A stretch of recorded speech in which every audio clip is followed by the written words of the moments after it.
Bonjour et bienvenue à vous dans ces Access Talk numéro 2 d'ActuNautique. Alors aujourd'hui, nous allons de nouveau parler catamaran de croisière, mais sous un nouvel angle.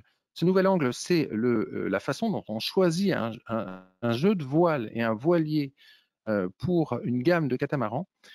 Pour ça, je suis avec Bruno Belmont. Bruno Belmont, bonjour. Bonjour Nicolas. Bruno Belmont, vous êtes responsable design produit chez Excess Catamaran et je suis aussi avec Stéphane Delanoë. Bonjour Stéphane. Bonjour Nicolas.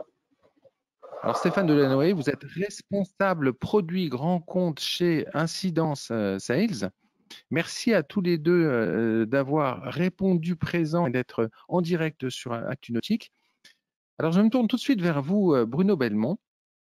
Bruno Belmont, comment choisit-on un voilier quand on lance une nouvelle gamme de catamarans et qu'est-ce qui a fait que vous avez choisi Incidence Sales?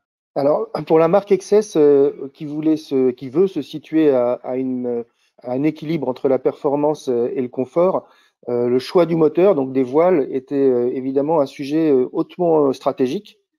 Et donc, on a fonctionné de manière habituelle en termes d'achat, c'est-à-dire qu'il y a eu des appels d'offres, mais on a très vite convergé vers le choix d'incidence qui nous est apparu le partenaire le plus approprié pour faire des choix novateurs, des solutions qu'on n'avait pas encore éprouvées. Et donc, on a choisi de travailler avec Stéphane et son équipe très vite, en fait. Stéphane Delanoë, comment avez-vous de votre côté reçu les demandes d'Excess Catamaran? Par le biais habituel d'un appel d'offres. On travaille très régulièrement avec le groupe Beneteau et on a été mis très tôt dans la boucle au niveau du projet de la gamme XS. Bruno Belmont, quel était concrètement le cahier des charges transmis à Incidence Sales? Alors, la première ligne du cahier des charges, c'était le souhait d'avoir des voiles de couleur. Des voiles de couleur? Ben oui, pour plusieurs raisons. D'abord parce qu'une voile de couleur sur l'eau, ça se voit bien, ça se voit de loin, et donc on permettait de reconnaître rapidement un excess sur un plan d'eau. Et puis, bah, c'est quand même un rappel aussi aux voiles de compétition. On trouve ça esthétiquement valorisant. Et puis, comme les boîtiers de latte, eux, sont restés en blanc, on avait une bonne lecture de la courbe ou de la camber des voiles. Donc, c'était un tas de petites bénéfices clients qu'on a trouvé intéressant de chercher avec l'équipe d'incidence. Ce sont des voiles en membrane? Alors, pas du tout. Et là, je pense que Stéphane va mieux l'expliquer que moi, mais dans le cahier des charges, ce qu'on voulait, c'était surtout une excellente durabilité, des voiles faciles à faire réparer s'il y a besoin de les réparer, faciles à entretenir.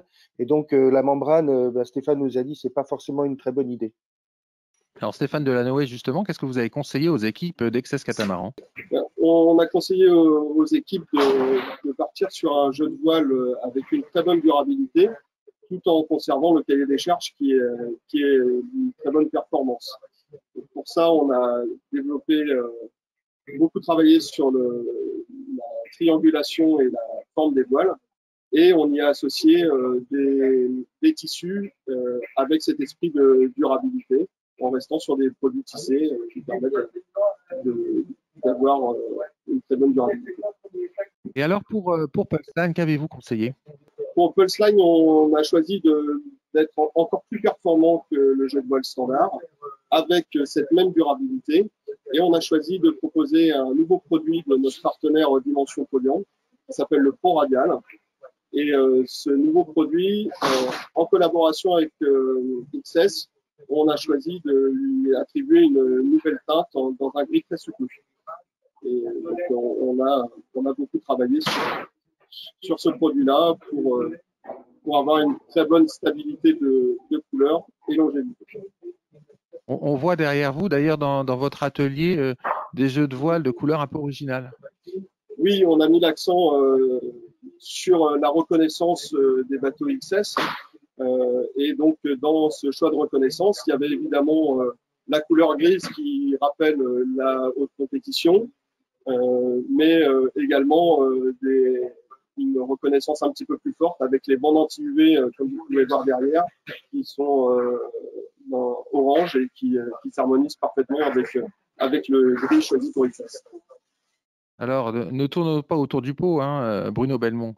Les bateaux ont été essayés, ils naviguent. quel est concrètement le résultat du choix que vous avez opéré en termes de voile? Nous, on est vraiment ravis parce qu'on a eu exactement ce qu'on cherchait à faire, c'est-à-dire des voiles qui sont valorisantes, mais qui sont pas, qui coûtent pas une fortune d'abord, et puis qui sont durables dans le temps. On a, je dirais, Mhm. le choix du moteur sur un voilier, c'est essentiel. Et quand en plus le choix du moteur fait un beau moteur, ben, on en est encore plus content.